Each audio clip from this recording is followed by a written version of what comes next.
निरामय छत्रपती संभाजीनगर अभियान गतिमान, आरोग्य सेवा तळागाळापर्यंत पोहोचवण्यासाठी विशेष नियोजन। छत्रपती संभाजीनगर जिल्हा माहिती कार्यालयाकडून मिळालेल्या बातमीनुसार जिल्ह्यात आरोग्य सेवा अधिक प्रभावीपणे पोहोचविण्यासाठी निरामय छत्रपती संभाजीनगर अभियानाला गती दिली जात आहे। या पार्श्वभूमीवर मुख्यमंत्री सहायता निधी कक्षाचे राज्यस्तरीय वैद्यकीय समन्वयक डॉक्टर स्वानंद सोनार यांनी जिल्ह्याला भेट देऊन विविध बैठका व पाहणी केली आहे। या दौऱ्यातील महत्त्वाचे मुद्दे खालीलप्रमाणे आहेत। प्रशासकीय अधिकाऱ्यांशी चर्चा।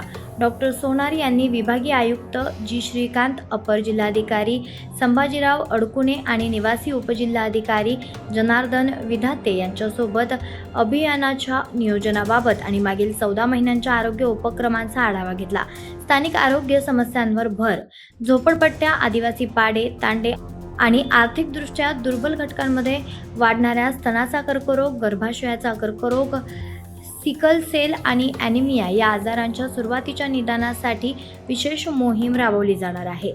CSR निधीचा वापर, मराठवाड्यातील उद्योजक, सेवाभावी संस्था आणि CSR निधीच्या माध्यमातून जिल्ह्यातील आरोग्य सेवा अधिक सक्षम करण्यासाठी बैठकीत चर्चा झाली आहे। रुग्णालयांना आकस्मिक भेटी। डॉक्टर सोनार यांनी कर्नावट आणि श्री भगवान महावीर हॉस्पिटलला अचानक भेटी देऊन रुग्णांशी थेट संवाद साधला आणि त्यांच्या अडचणी जाणून घेतल्या। गैरप्रकार करणाऱ्यांना इशारा। शासकीय निधीचा अपहार करणारी रुग्णालये किंवा खोटी प्रकरणे सादर करणाऱ्या मध्यस्थांवर भरारी पथकाद्वारे कडक कायदेशीर कारवाई केली जाईल असा इशारा डॉक्टर सोनार यांनी दिलाय। या मोहिमेमुळे जिल्ह्यातील सर्वसामान्य नागरिकांपर्यंत दर्जेदार आरोग्य सुविधा पोहोचविण्यास मोठी मदत होणार आहे।